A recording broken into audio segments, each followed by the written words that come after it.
Adventist World Radio. Lay feon'ny fanantenana.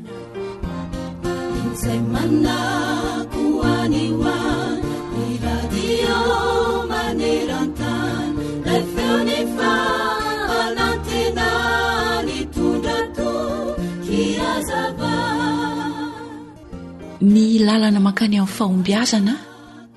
dia tsy mba lalana izay mora andehanana. Tsy ahitana lalana mahitsy izany mihitsy,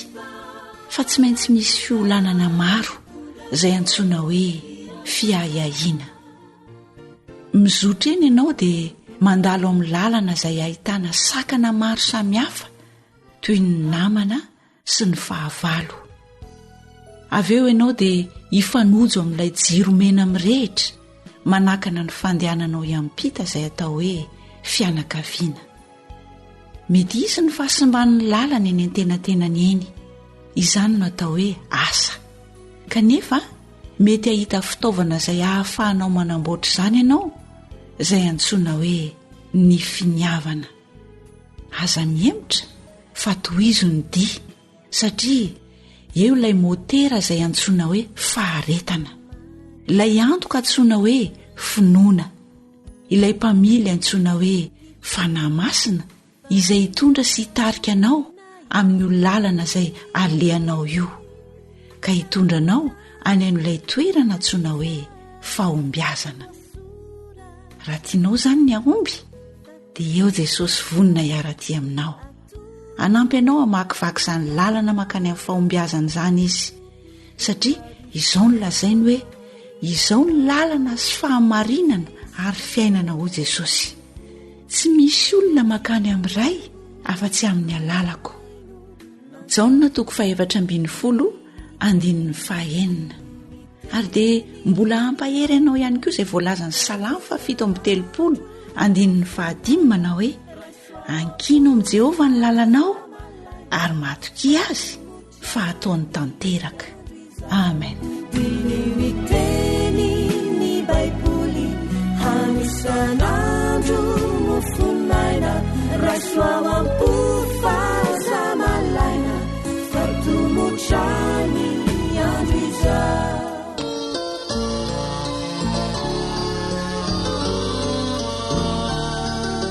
Tark,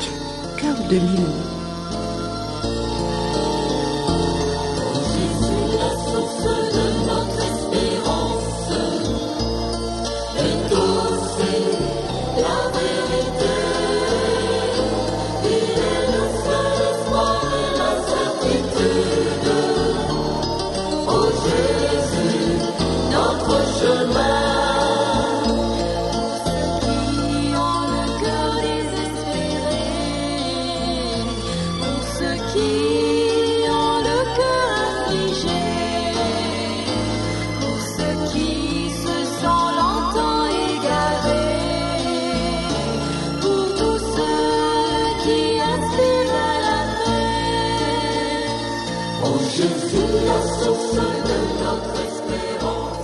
Radio Mondiale Adventiste, la voix de l'espérance.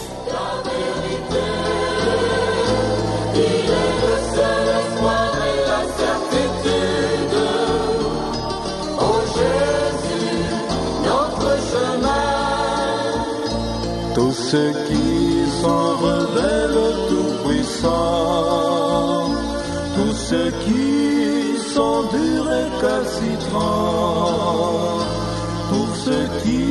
ont un cœur de libertin, Jésus est le chemin triomphant. Oh Jésus, la source de notre espérance, est aussi la vérité. Il est le seul espoir et la certitude. Oh Jésus, notre chemin.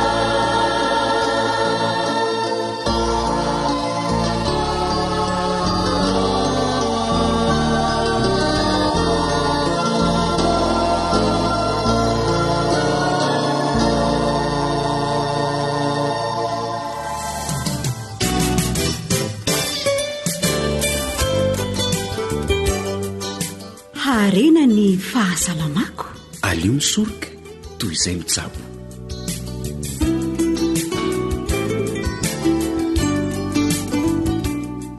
manolotra rahaba ho antsika rehetra amin'ny alalan'izao fandaharana ara-pahasalamana izao ary manasa antsika ihany koa mba hanaraka izany hatramin'ny farany.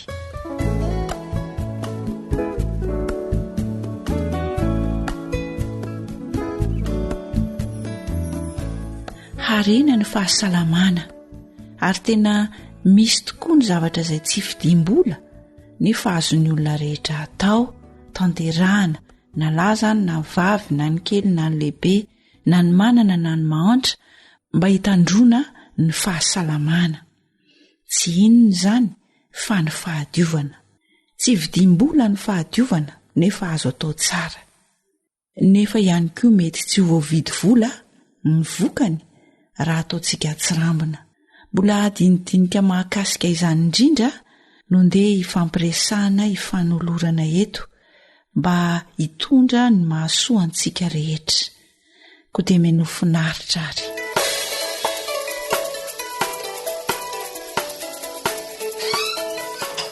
arabaina kifa velona aina somatrary samby a. lozany nanjoanay ry mamasoa saika matiny areti-pivalanana le zanako. Tena afo nandorony lampako iny ka tsy iverenako tsony. Fa ahoana ny sinina? Sakafo tsy ny sarona ny eny na avoan'ny samby kely e. Zay no nitondry ny aretim-be iny.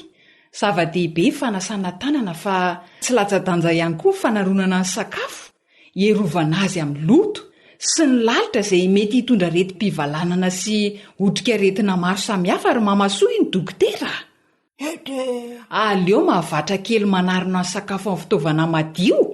dia ho voasoroko ireo aretina maro vokatry ny loto. Marina rehetra izany ry Berlina. Tafiditra ao anatin'ny fahadiovana tokoa ny fanaronana ny sakafo dia ho atao avy hatrany izany. Araka ny fanentanana foiny renesintsika teo dia tokony ho tehirizina anaty fitaovana madio misarona tsara ny sakafo hohanina. Toy izany ihany koa ny fitaovana rehetra ampiasaina mahakasika izany sakafo izany dia ny ao an-dakozia ao izany. Ny toerana fikarakarana ny sakafo dia tokony adio lalandava satria ny otrika aretina ao anatin'ny sakafo dia mety hiditra ao anatin'ny vatana ary hiteraka aretina ho an'izay mihinana azy. Ka noho izany dia tokony arovana ny sakafo, arovana amin'ny otrika aretina isan-karazany. Inona izany no tokony atao fanamafisana? Tokony ho diovina tsara ny toerana hikarakarana sakafo. Sasana tsara ny antsy, ny sotrobe, ny fitaovana rehetra ampiasaina ao an-dakozia ao izany dia tokony ho sasana tsara, ny vilany, ny lovia. Ary rehefa madio izy ireny dia tsy avela hianjaka fotsiny eny ka mety ho voan'ny vovoka na hipetrahan'ny lalitra izay mitondra otrika aretina isan-karazany. Tokony ho sasana isan'andro ihany koa ireny lamba famafana tanana sy ny famafana lovia ao an-dakozia ireny ary atapy amin'ny ainandro. Matetika tsika mampiasa lamba mba hibatana vilany, sarim-bilany, hamafana tanana, hamafana sotro sy lovia. Indraindray aza tanan'akanjo no ampiasaintsika. Tena mety hitondra aretina ho an'ny vatana ny fanaovana izany satria tsy hay izay mikrôba ny otrika aretina mipetaka amin'izy ireny, fa manana lamba manokana atao famafana tanana dia manao lamba manokana ihany koa atao famafana lovia sy sotro ao an-dakozia, hamafana ny vilany dia sasana isan'andro izy ireny ary ahaha amin'ny ainandro. Tokony ho sasana avy hatrany ihany koa ny lovia avy nampiasaina sy ny fitaovana rehetra, ny vilany rehetra rehefa avy nampiasaina avy nihinanana. Ary rehefa madio tsara dia avela itsika amin'ny fitaovana izay natokana mba hipetrahana izany, fa tsy apetrapetraka na ahoaka fahatany eny amin'ny latabatra izay tsy voadio ohatra. Dia tehirizina tsara ihany koa ny sakafo, atao anaty fitaovana misarona tsara mba tsy hipetahan'ny biby kely sy ny biby hafa na ny biby fiompy na ny vovoka. Izany dia fiarovana ny sakafo hohanintsika mba hisoroana ny otrikaretina izay mitondra aretina eo amin'ny vatana. Tena tsotra ny fampiarana ary azontsika rehetra atao koa dia manentana antsika mba hanao izany. Ry mpianakavy, miaro amin'ny aretim-pivalanana sy ny otrikaretina isan-karazany ny fanaronana ny sakafo rehetra amin'ny fitaovana madio, iarovana azy amin'ny lalitra sy ny loto. Ampiaro izany dia ho voasoroka ny aretina vokatry ny loto.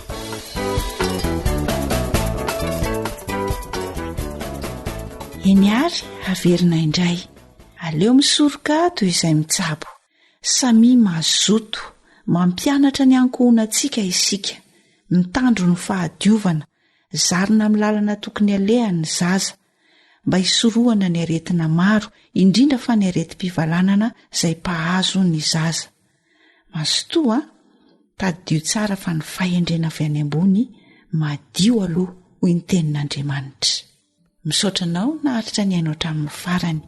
Ny namanao fanjany aina sy ny teknisianina Sam no nanolotra ny fandaharana ara-pahasalamana ho anao teto. Samotain'Andriamanitra isika. Ilay feony fanantenana. Téléphone 033 37 106 13. Tarika Noro. Sambatra tretrika saha manana fanantenanira fa Jesu tomponay nanawe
awr manolotra hoanao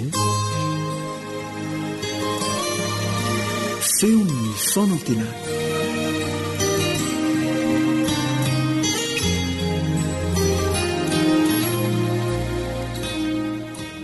ry mpiainy malala mbola faly miaravanao indray ny namanao ndray mbovonjerinay vo ary ny namana samy zay mikarakara ny vatamarobokotra ao ambadika ao dia samy manao fofantanana avokoa zahay eny marina fa tsy mifakahita-tava isika mivantana kanefa kosa dia mifankahita amin'ny alalan'ny feo isika no zany dia miraba ao anatin'ny fifaliana izahay miralahy anareo tsirary avy ny tokantrano any eny fa naizanaiza koa toerana misy anao dia mampahery anao izahay mampahery anao amin'ny alalan'ny tenin'Andriamanitra indrindra ho anao zay eo amin'ny fandriana zay misy ny aretina misy ny olana maro samihafa eo amin'ny ara-pahasalamana dia mitondra zany ambavaka izay ankehitriny ka dia aranondrika ny lotsikisika anatanteraka izany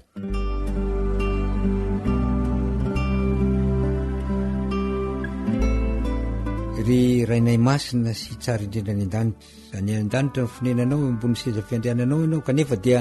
mahita ianao miaino ianao ary miasa ianao Andriamanitra zay mpamonjy mora azo indrindra ianao amin'ny fotoana rehetra araka ny teninao rainay masinao mamelany alokay mamindrafo aminay ary oka ny teny zay ianaranay isanandro dia ho teny fiainana ka isiny ny fanomezana avy aminao dia ny fitahina mba ho teny zay tsy hiala aminay aty amboniny ity tany ity ary tsy verina any aminao raha tsy fanatanteraka ny asany fa raha miteny ianao misy zany dia misy tokoa mino zany zay ray masinao no zany dia amin'ity androany ity ingany ka andeha any amin'ny toerana rehetra zay misy zao fampelezam-peo zao zany feo zany hitondra fanasitranana hitondra fanovana hitondra fitahina hitondra fampijoroana hitondra fampaherezana hitondra ihany koa ny famoana ny varavarana makeo aminao ray masinao ingany mba ho tanteraka zany ary tonoana sy angataniny amin'ny anaran'i Kristy amen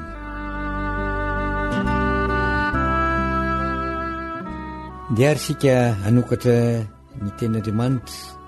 zay voasoratra amin'ny Koritianina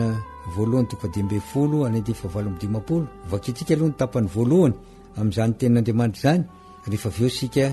hijeindray ny tenin'Andriamanitra anankiray zay voasoratra amin'ny Galatianina toko 5 ary ny 9:20 toy izao ny amin'ny Koritianina voalohany aloha ry ralahako malalako miorena tsara aza miova zany teny zany hoe aza miova izany raha toka ambara amin'ny teny tsotra raha toka fotsifotsy ny loko zay ataotsika ao anatin'ny daba anankiray na ao anatin'ny koveta anankiray dia rehefa latsahatsika loko mangamanga izy io dia lasa mivadika ao mangamanga raha nataotsika menamena ny tao dia lasa mivadika ao menamena lay fotsy tamin'ny voalohany dia tsy ho tafaveriny intsony mihitsy ary lay loko faharoa aza raha tiatsika ho mangamanga ihany koa kanefa tapoana menamena dia ny fifangaroany zany loko anankiroa zany dia lasa mitondra loko hafa zay tsy mahafinaritra ny mijery azy ary tsy araky ny eritreretintsika zay le atao aza miova aoka zany zay loko no raisitsika amin'ny voalohany dia ny loko fotsifotsy zany loko ny fahadiovana loko ny fahamarinana dia zay no atazonitsika hatramin'ny farany satria rehefa misy tasitasy loko hafa eo dia tsy ilay niraisitsika voalohany intsony no hita fa loko zay tsy mifanaraka na amin'ny eritreritritsika na amin'ny eritreritr'Andriamanitra ihany koa ary raha vakitsika raha zay le fiovany zay hoe inona no mahatonga atsika iova dia ndeha jerentsika ny eo amin'ny Galatiana toko 5:20 zao nivaky ny teny minaran'i Jesosy fa miariary ny asan'ny nofo dia zao fanompotsampy fanaovana ody ratsy fandrafiana fifandirana adila fiafinafonana fifampandaniana fisarahana fitokoana ny asan'ny nofo dia fanompotsampy zany fanompotsampy zany dia miseho amin'ny endriny maro mihitsy ankehitriny ary zany moa dia tsy hoe manaratsy ny zavatra zay entin'ny sasany tsika ilazana fa hoe manasitrana mitondra tapakazo kely mitondra zavatra embozonana mitondra taratasy kely mitondra rano amin'ny vera fa isy vavaka manokana tao tsy misy any ko ara de soratra amy taratasy any amy gazety raha vakinao 10 ty na 20 de mitondra fahasoavanao anao zany rehetra zany dia voalaza fa filany nofo satria ny fahasoavany nofo no tadiavitsika am'izay de fanasitranana vetivety fahazahoana tombotso vetivety kanefa zany asany nofo zany a de mifanohitra amin'ny sitrapon'Andriamanitra satria raha toka ny tenin'Andriamanitra milaza eo aokotsika tsy anaraka ny fanompontsampy dia tokony foanana zany zavatra rehetra zany fa anisany fanompontsampy manarak'izay de misy ny fanaovana ody ratsy tsy hoe zava-baovao zany efa tamin'ny andro taloha fahiny ela be rehefa nidina teto am'ty tany ty Satana dia name ody ratsy zay ho an'ny olona ny ody ratsy zay nomeny dia mitondra ao amin'ny fahafatesana matetika ary tsy hoe fahafatesana fotsiny ara-nofo fa tena fahafatesana ara-panahy ihany ko raha singantsika ny ody ratsy zay nomeny any Kaina ohatra zany dia zao hoe vonoy io rahalahanao io fa io ny mitondra fanatitra zay nakasitrahan'Andriamanitra ka inona moa zany rehefa vonoanao de tsisy tony ny akasitrahan'Andriamanitra fenao sisa satria nareo amin'ny rahalahy ihany ny zanaky Adama sy Eva ankehitriny zany de rehefa foana io rahalahanao de ho tianao ihany Andriamanitra tsy zany nefa nitranga ry mpiainy malala fa vao mainka fankahalana no azony tonkaina ary ozona no azony no zany dia filany nofo zay natao de tsy nitondra mihitsy ho amin'ny zay zavatra ny tadiaviny izany de isan'ny ody ratsy izany ary akoatra ny ody ratsy arabaky teny zay embozonan'ny ololeny misy atao vakana izany toy vakana de mitondra fahasoavana hono hoe misy atao bracelet amin'ny tanana misy atao amin'ny tenda misy atao amin'ny atoka misy atao amin'ny kibo feheziny eny amin'ny fekibo eny misy zay nanatakanjo ihany dia mba iarovana amin'ny ratsy nahoana ianao no aka fihevitr'olombelona fomban'olombelona mba iarovana anao olombelona zay mety maty tahaky ny olombelona rehetra fa ny olona rehetra zay nanome andre de mety maty avokoa fa aleo lay fiarovana tsara indrindra ny ody tsara indrindra de ny ody maso zay omeny lanitra men'Andriamanitra tompo ny aina ary afaka manome ny aina na manaisitro izany aleo aminy no apetratsika ny fitokisana fa tsy avy amin'ny ody ratsy satria ny filany nofo zay entin'ny Satana de ny andavatsika mihitsy ny fanahin'Andriamanitra ao ny fandrafina dia tsy miafina intsony zany fandrafina fifandirana adilay dia zavatra mitovy ihany ny lazain'ireo na de miseho amin'ny vanim-potoana maro samihafa aza dia samy mitondra ao amin'ny fahalavona mitondra ao amin'ny fitotongana ny fiainana tsy mitondra na inona ny fandrafina dia manjary misy fanaratsiana ny ambadika amin'ny alalan'ny zavatra maro samihafa ary ankehitriny moa amin'ny fomba moderna dia amin'ny alalan'ny tambajotra eo amin'ny fifandraisana dia any no asiana ny fandrafina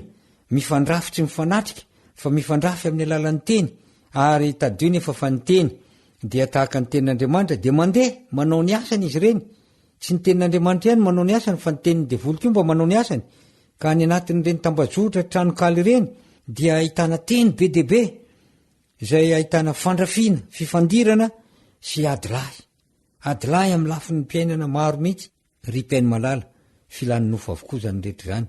ary mifanohitra amin'ny fanan'Andriamanitra fa ny tenin'ny apôstôly Paoly eo amin'ny Galatiana 5:5 de zao hoe fa hoy zafo mandehana araka ny fanahy de tsy ahatanteraka ny filany nofo ianareo ny fitaovana sy ny fomba men'Andriamanitra ho fiarovana antsika izany zay tsy te hiova fa te ho zanak'Andriamanitra hatramin'ny farany andova ny fiaina mandrakizay de ty hoe aoka sika andeha araka ny fanahy aoka sika anaiky ny feo fietreretana tsara zay men'Andriamanitra atsika de andeha araka ny fanahy ary zany indrindra no irina amin'ndralahy amin'ty androany ity toero ny toejavatra zay mitondra izany asany nofo izany de andeha araka ny fanahytsika zay etsika kely zay fotsiny ny fanoeranao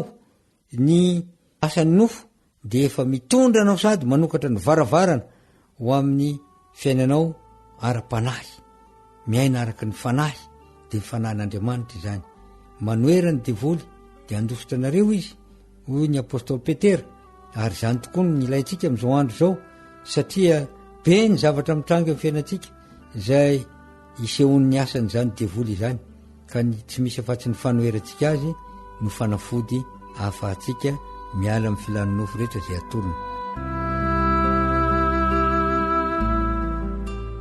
Dia amin'izany teny izany indray ny fanaovantsika veloma amin'ity androany ity ry mpiaino malala, manao velomanao ny namanao andriambavonjy vo ho amin'ny fotoana manaraka ary manao fahafantanana anao koa ny namana samma izay mikarakara ny lafy teknika. Veloma tompoko.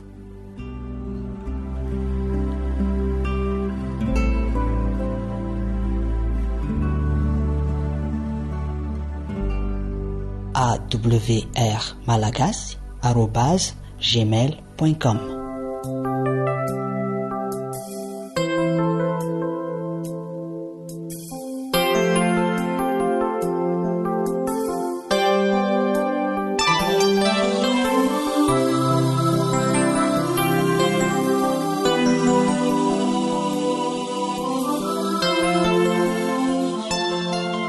Antokopihira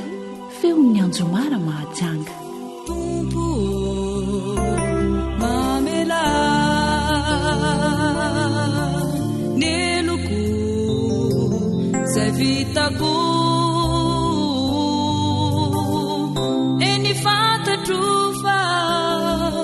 tena nanotao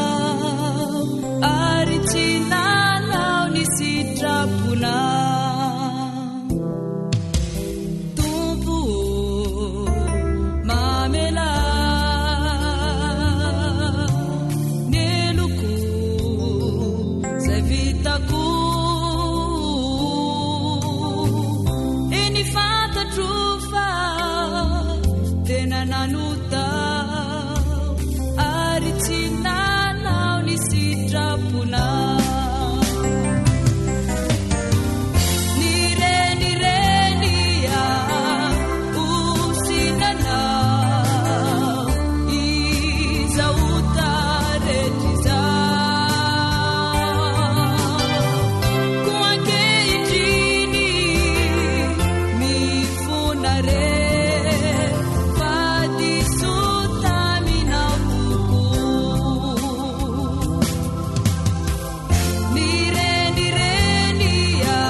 Zay lay monjany fanantenana.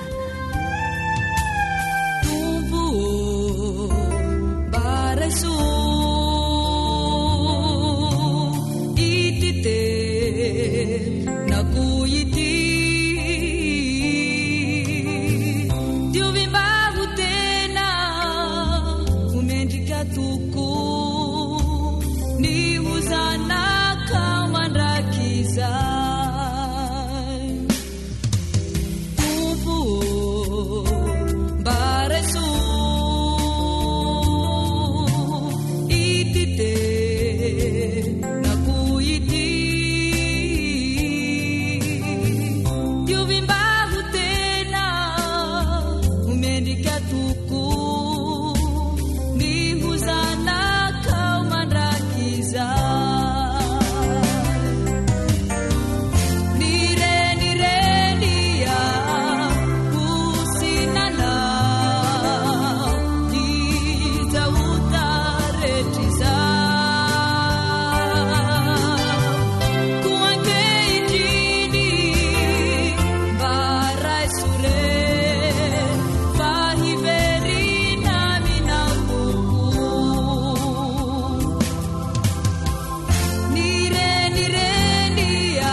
fianarana sy fanabazana androtany ty tanindrazana fahaizana sy fahairena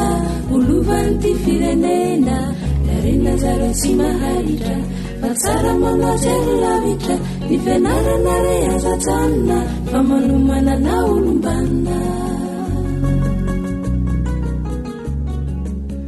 Ny vovoka entin'ny rivotra hono no miditra tsy atao mandrosoa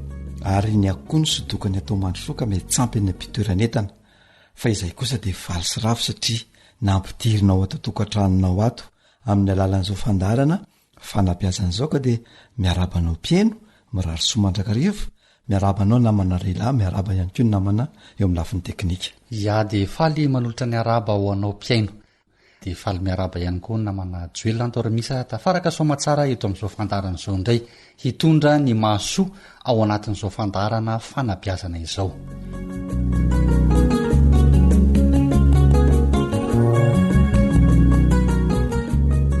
Toy ny mahazatra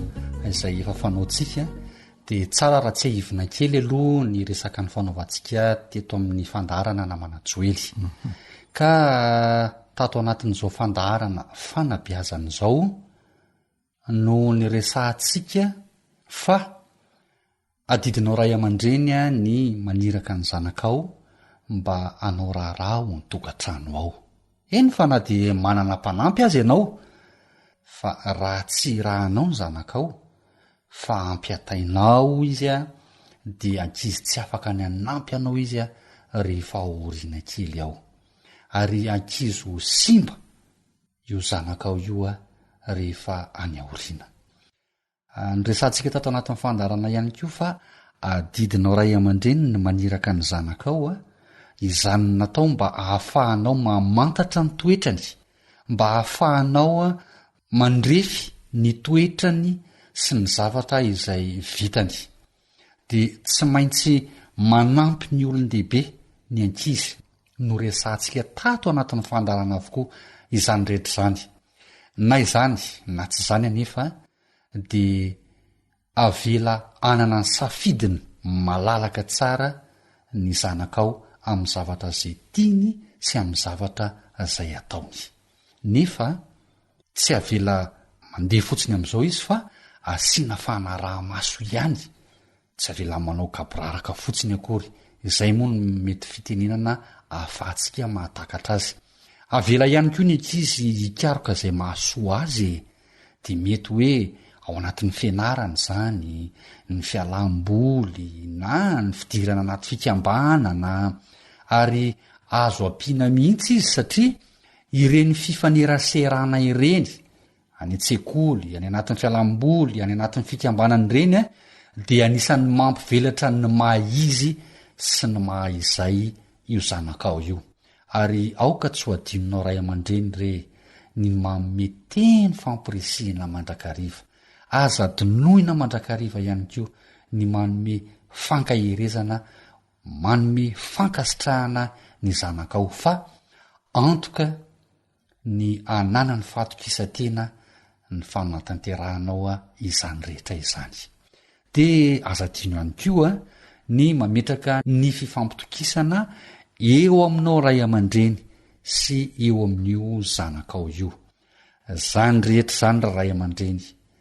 dia arao fa ny ompitiavana mandrakariva zay no nyresantsika teto amin'ny fandarana mba tonga ny zanakao hanana ny tena maha-izy sy ny maha-izay azy. Raha fitinina dia izay zany no resaka ny fanaovantsika tamin'ny fandaharana teo aloha.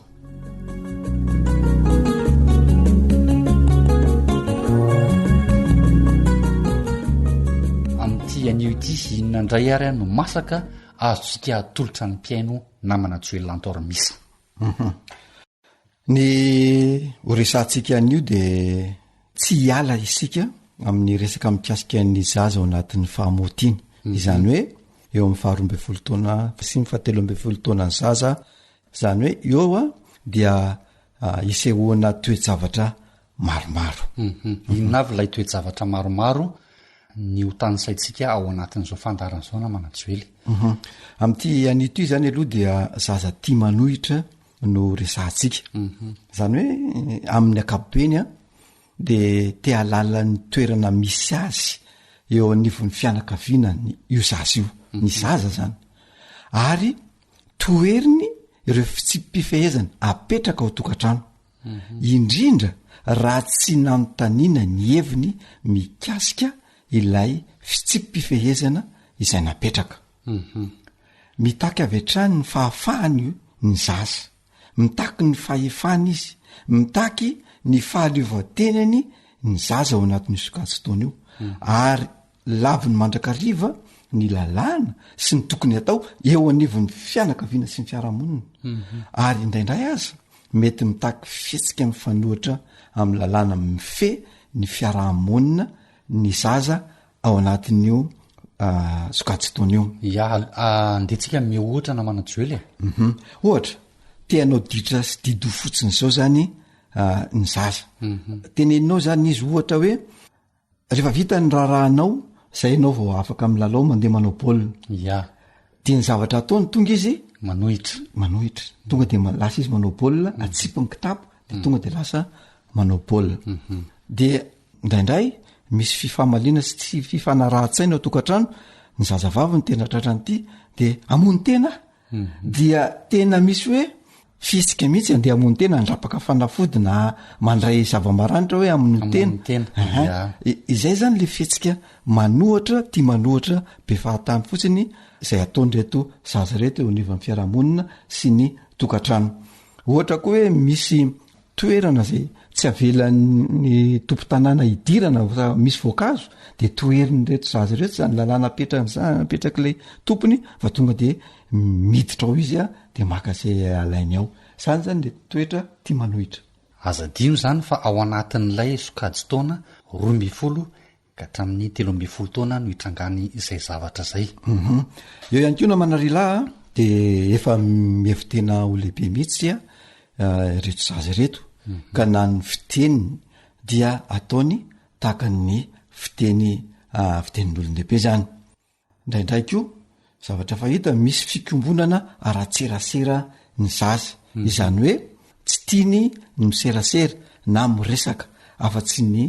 am'zatovy zay mitovitovy taona aminy na mitovitovy toetra aminy ary matetika ny ray aman-dreny de raisiny reto zatovy reto ho fahavalony mihitsy azy dia ao indray ny sasany ngonongonona tsy fantatra mazava zay zavatra tiany ambara sy tiany olasaina fa de ngonongonona fotsiny ao ambadimbadika eo mandroso miverina ngonongonona fotsiny hoe inona ary ny zavatra tena tiany ambara tsy tokony ho gaga zany tsika ray aman-dreny rehefa mahita ankizy manao an'izay tsy miresaka mihitsy ohatrany hoe miavinavina ao anatin'io sokajy taona ny fahamotony io zany ireny zaza ireny de tsy tokony hataitra tsika ray aman-dreny inona ihany koa ny zavatra mety mbola ho hita ao anatin'izay le hoe tia manohitra zay na manajoely akoatran'izay dia manomboka mahasorena azy koa zany ny fiovan'ny vatany inona moa le fiovan'ny vatany ohatra eo amin'ny lehilahy ny fanirian'ny vatinono mitsiry ny vatinono de eo ihany koa ny fitsirian'ny volo isan-karazany na lahy io na vavy eo ihany koa ny sasany ny lehilahy manomboka vaky feo ny vehivavy manomboka mitsironono ny fahatongava ny fahatombolana voalohany sy ny sisa sy ny sisa reny rehetra reny zany na manarila de anisan'ny mahasorena sy mahamenatra ny zatovy avokoa de izay zavatra zay no mahatonga azy ireo alay ny faneraseraman'olona satria mahamenatra azy ilay fiovana misy eo amin'ny vatany de eo any ko ny zatovolahy sasany lasa lavabe tampoko zany le zatovolahy de le pataloha zay atonina azy tamin'ny heritaona atonina azy tsara de lasa miatona kely ery amin'ny vavaranjo ery de mamenatra azy koa zany toezavatra zany ary mamenatra azy na manao an'lay pataloha azy ary indraindray ireny fiovana hita eo amin'ny toebatany reny no mahatonga an'reto zatovy reto hitokatokana araky ny efa voalaza indrindra rehefa misy fivorim-pianakaviana na avorim-bahoaka toy ny any am-piangonana ohatra de mahitsitsika fa aleon'ireo zatovy mitovitovy taony reny mitangorongorona makamaka zoronjorony ery de eo izy mitangorongorona satria fatany fa mitovitovy daholo ireo zatovy ireo ya mbola ao anatin'ilay fanehoana n'ilay toetra ny hoe tia manohitra trany zany a ny fahafantarantsika sy ny fahitantsika ny fanatanteran'ireny zatovy ireny a eo amin'ny fiarahamonina sy eo anivon'ny fianakaviana zay misy atsika dia akoatran'izay koa namana rila rehefa hitsy zay teolozia dia manomboka hita ihany koa ilay fisarahan'ny mpinamana samylahy na samyvavy zany hoe hita tany aloha zany tamin'ny fotoana mazaza hoe ny lahy samylahy reny fa miara-miazakazaka miara-milalao tamin'ny miroan'ny fahamotiana no nyresantsika zay nyresantsika zay fa eto de manjary ny vavy sy lahy mitovitovy fotoana indray no hita miaraka sy manao tarika zany hoe lahy samylahy aloha misy miaraka any vavy samyvavy fa tsy ndraindray fa le lasy vavy indray no eo manomboka miroborobo zany a io fisehoan-javatra eo dia ny tsaromariana aloha de matory zatovy ireo a mampiseho fanoherana sy fiatana amin'ny ray aman-dreny dia efa te ampiseho izy fa efa lehibe sy te aneo ny maha izy azy le izy tsy hoe tsy tiany akory ny ray aman-dreny fa izay mihitsy ilay toetsaina mafanafana toetsaina mirehdrehatra eo amin'ny zatovo ao anatiny hoe manomboka eo amin'ny fahamotiana io ny teny frantsay de milaza hoe âge de puberté zany io a ny filazandry zareo frantsay azy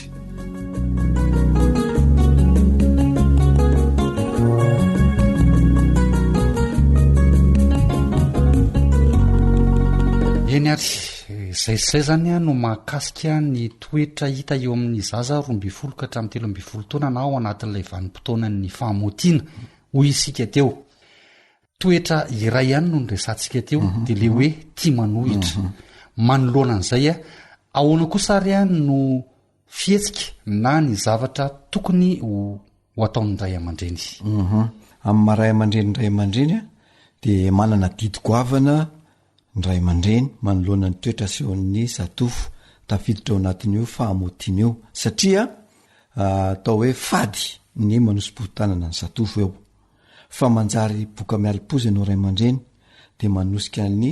zanakao iverina tiana lazaina de hoe raha tosikao votanana ny zanakao ka raisinao fahavalo izy fa tsy rarahinao dia iny lay manosika azy hitsaoka sy andao ny tokantranonao ray aman-dreny noho izany ny adidinao voalohany de tsy maintsy ataonao ny fanomanana andreo zatovy ireo zany ara-tsaina fa zavatra tsy maintsy isy sy iseho eo amin'ny olombelona ny fivana eo amin'ny toe-batana ny vatonono ny nono vatombolana sy ny vaky feo sy ny sisa zavatra voajanary ireo zavatra ireo omanina zany ny zatovo hiatrika an'ireo ary tsy tokony menatra ny ray aman-dreny iresaka an'ireny amin'ny zanany indrindra ny vatombolana fa raha tsy resahanao ny zanakao dia meloa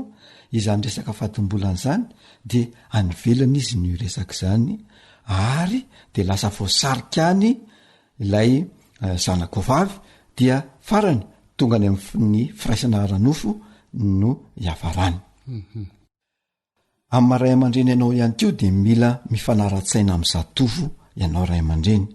fa na de tsy azo azonao aza ny heviny de ekeo aloha asio ny fifanakaloza-kevitra ao tokantrano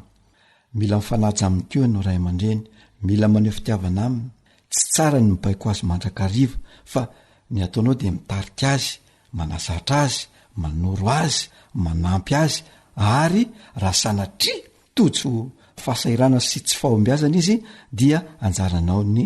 manampy manoro hevitra azy ary mame fankarezana azy fa ny zavatra tena fadina na manarila dia ny fanabatiana ny fanapepona ny fanambaniana ny zaza zay tojo fahasairanana fa ireo zaza ireo zatovy ireo de tsy mahatakatra zavatra lavitra na de efa mihevitena ho lehibe aza ireo zaza ireo ka ako ianao ray aman-dreny zany tsy hevitra fa efa olon-dehibe mitovy aminao ireo zaza ireo ka takatra sy hafantatra zay zavatra tianao atongavana fa mbola zatovy ireo tsy afaka ny hevitra zavatra lavitra tsy afaka ny saina zavatra lavitra na hiteny sy amakafakatoa anao zany noho izany de ampio izy fa mbola maro ny zavatra tsy voafehany raha mampanao zavatra zany ianao zatovy eo amin'ny fiainana satria zany le hoe fifanampiana eo amin'ny tokantrano a dia aza mihevitra fa avita tahaka an'izay vitanao ireo zatovy ireo io izany tsy tokony asika ianao fa isaora izy akasitrao izay vitany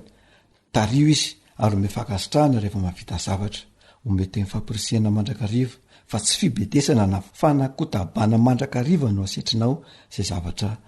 vitany ary aza tosika izy fa miara mandeha aminy so menjery izy ary raha sendralava izy dia areno fa zanakao io fa tsy fahavalonao akory. Ia de ankasitrahana ianao namana joely a nitondra izay mahasoa ndray ho an'ny mpiaino antsika tamin'ity androany ity izay aloha no masakazona tolotra fa mametraka ny mandra-piaona ho amin'ny manaraka indray dia izao aza dino fa loha hevitra mahaliana trany no entina ho anao izay manaraka izao fandaharana izao a eto anivon'ny onja-peon'ny feon'ny fanantenana mametraka ny veloma mandrapitafa tompoko lasy tompoko vavy veloma tompoko ny fianarana re azajanona fa manomanana olombanina ilay feon'ny fanantenana téléphone 034 06 797 62.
wimino dia pizai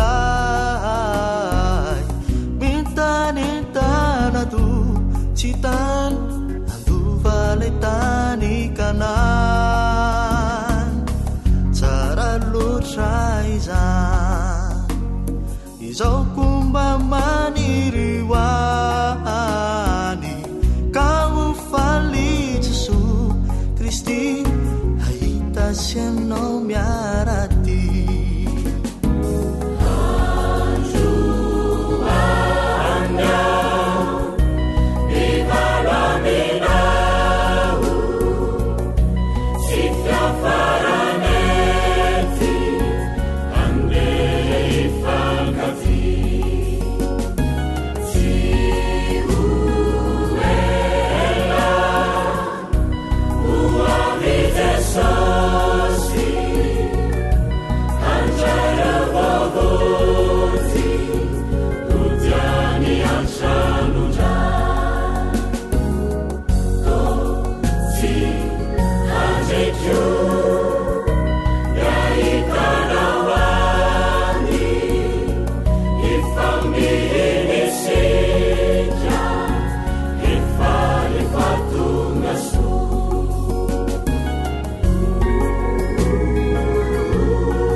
akoatra ny fiainoana amin'ny alalan'ni podcast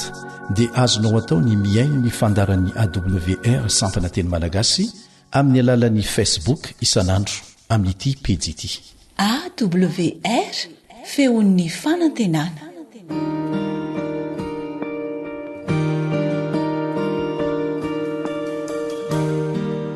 eo ampanarahana ny fandaharana vokarin'ny radio feon'ny fanantenana ianao aza miala fa mbola mitoy ny fotoana antsika misaotra tompoko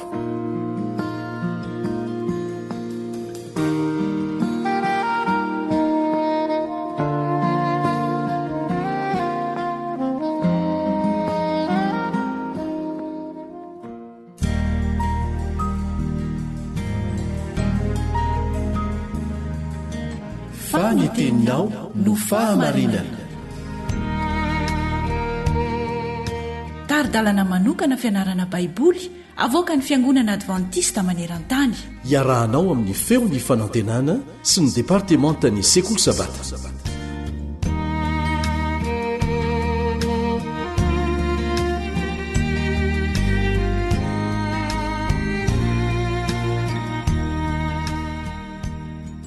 tonga eo amin'ny fotoana anoizana ny fandalinana ny tenin'andriamanitra amin'ny alalan'ny leson'ny sekoly sabata isika manasanao anaraka izany hatramin'ny farany namanao kalebandretsikivy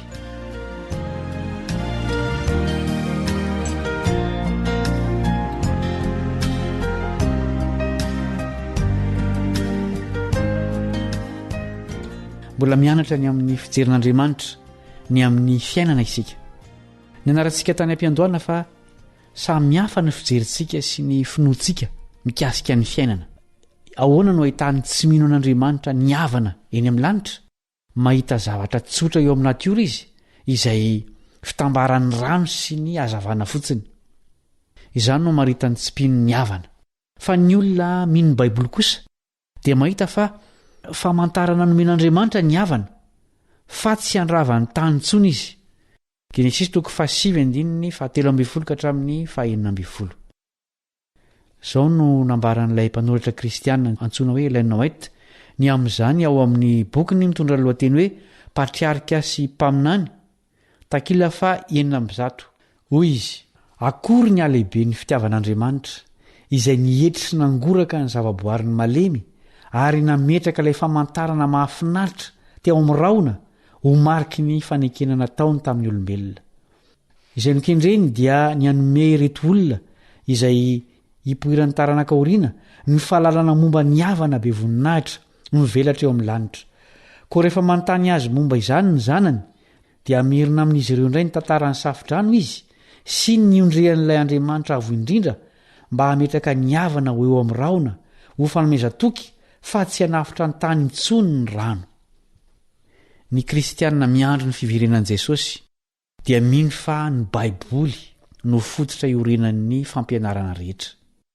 Ny baiboly no maneho antsika ny tena sarin'izao tontolo izao na ny fomba tokony ahitantsika ny fiainana. Mety ho sarotra sy manahirana ny fiainana eto amin'ity tany ity, fa ny baiboly no manampy antsika ahatakatra biby koa ny amin'ny fiainana sy ny ampisy vidin'izany ao anaty korontana. Ino no anampin'reto andiny reto antsika ahatakatra ny amin'ny hevitry ny fiainana. Efesiana 5:12. Fa isika tsy mitolona amin'ny nofo amandra fa amin'ny fanapahana sy amin'ny fanjakana sy amin'ny mpanjakan'izao fahamahizinana izao dia amin'ny fanahy ratsy eny amin'ny rivotra. Marka 7:17. Ary raha mandre ady sy filazana ady ianareo dia aza matahotra, tsy maintsy hisy izany nefa tsy mbola tonga ny farany. Ino koa nambaran'ny apôstôly Paoly? Romana 5:5. Fa Andriamanitra mampiseho ny fitiavany antsika, fa fony mbola mpanota isika dia maty hamonjy antsika Kristy. Pitoriteny 5:7. Fa fantatry ny velona fa ho faty izy, fa ny maty kosa tsy mba mahalala na inona na inona, ary tsy manana valim-pity intsony izy, fa adino ny fahatsiarovana azy. Ary Apokalipsy 20:5. Fa ny sisa amin'ny maty dia tsy mbola velona mandrapatapitry ny arivo-taona, izany ny fitsanganana voalohany. Sambatra sy masina izay manana anjara amin'ny fitsanganana voalohany, ireo tsy mba nanana ny fahafatesana faharoa fahefana, fa hompisoron'Andriamanitra sy Kristy ireo ka hiara-manjaka aminy arivo-taona.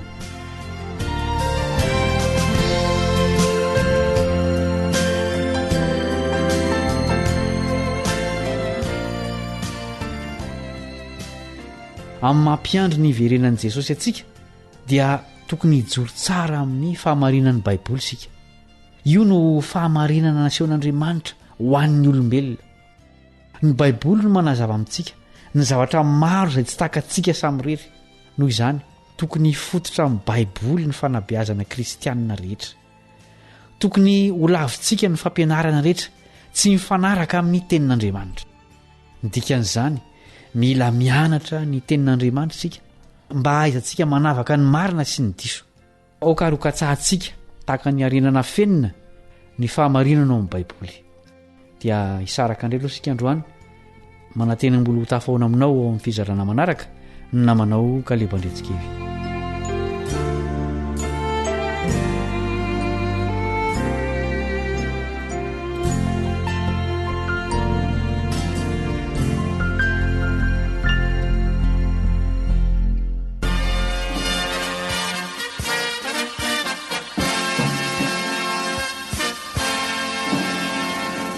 Adventist World Radio, The Voice of Hope. Isaorana ianao mpiaino na ninjohy hatramin'ny farany ny fandaharan'ny radio feo fanantenana, na tamin'ny alalan'ny onjapeo FM, na tamin'ny alalan'ny internet, na ny podcast. Mandra-pionandray ary.